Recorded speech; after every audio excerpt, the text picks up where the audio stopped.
We're seeing a change in heart of the administration in Mexico. Lopez Obrador, for the first couple of years of his presidency, followed what he called hugs, not drugs. The idea that if we don't bother the cartels, they'll just be nice. Yeah, so that didn't work out. And now he's taken a much more direct approach. And since most of the security services at the local level have been infiltrated by the cartels, he's tapped the military to do it. So the military is now taking active steps against the cartels. And if you are in a cartel, that means you need heavier weaponry to fight back. And that's why the 50 cals and things like them are starting to pop up a lot more. And so what is the Mexican strategy in terms of utilizing the military and dealing with the cartels? What are they trying to do? I would argue that the AMLO administration isn't to the point yet that they have a strategy, but they realize that the murder rate has reached the point that hugs, not drugs is no longer a viable option.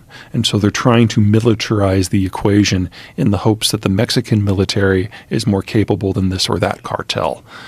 You can kind of break the cartel world into three groups. You've got Jalisco New Generation, the hyper-violent ones. You've got the Los Chapitos and the associated groups that are what's left of Sinaloa. They're the most capable ones for smuggling drugs. That's where the money is. And so that is where AMLO seems to be focusing his efforts. And then you've got what's left of the Zetas and the Gulf cartels, which is a very Twilight 2000 dog-eat-dog world out in eastern Mexico, which everyone's just kind of ignoring because it's not strategic. It's just violent. But it appears, and I don't want to oversell this because AMLO's clearly making this up as he goes, it appears that they think if they can put a pinch in the income, that maybe they can turn Sinaloa into the next Zetas and just break it apart. I don't think that's a very good plan, but it's better than what they've been doing for the last 2.5 years. And what's worst case scenario with Mexico? Worst case scenario would be if Jalisco New Generation penetrates north of the border and it changes our political discussion to be very anti-Mexico. One of the great achievements, in my opinion, of the Trump administration is convincing America's hard right that Mexicans are part of the family and taking one of the biggest looming racial issues in the United States and just dissolving it. If Americans start to think of Mexicans as drug runners again, regardless of why, that damages our most productive trading relationship and our most brilliant opportunity for our future right out of the gate. But what is the worst case scenario in terms of the cartels overwhelming the Mexican military? Because it does seem they have. You're asking all the fun, cheery questions. Yeah. Well, that's why you're here, bro. Yeah. I'm here to get freaked out. Our advantage with Mexico so far is because they haven't had to fight a war in a long time, that the military is not particularly competent, but it's still armed. And so when you bring it into the system, they hit with a punch that compared to the normal local security services is really impressive. But every time a armed group of the state has been brought into the fight, the cartels have found a way to corrupt it. And if you do that to the military, we could have a very real problem here. Think Chicago at the height of Al Capone, but on a national scale.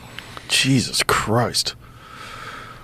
We're not there yet, but that would be the concern. Now, how much effort is the United States putting to mitigate this? And how much policy is directed towards trying to steer this in the right direction? This is one of those where being a border country is a negative because, we may be great trading partners and to a degree friends and integrated economically and demographically, but we're always going to be titchy about the other one telling us what to do. Trump and AMLO got along great because Trump really never asked anything of AMLO. He said, as long as you take steps to limit Central American immigration into the United States, I'm going to be hands-off on everything else.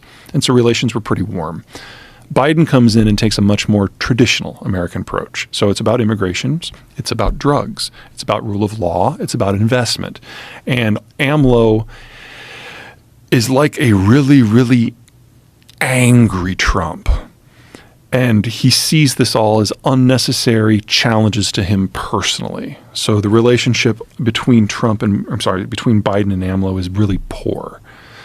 And in that sort of environment, it's been very, very difficult for anyone in the U.S. bureaucracy to have a productive relationship with anyone south of the border. So most drug extraditions have stopped, most law enforcement cooperation has stopped, most intelligence sharing has stopped. So we're just leaving that and watching it Well, play because out. the Mexicans shut the door on us. Yeah. Well, AMLO specifically. I don't want to put credit for that anywhere but on him. What's the best case scenario? Well, there's term limits in Mexico. AMLO will be gone in a year and a half. So we will get a new person. Now, who will that person be? Way too soon to know. But you can only serve for 5 years as president of Mexico. That's it? Yeah. So they've got a very, very bad one right now. We'll see who's next. Oh, Jesus. And that's right there. Yep. So the whole world's fucked. Yeah, that's a bit of an overstatement, but we've got some challenges. So, but it's making me more optimistic about America.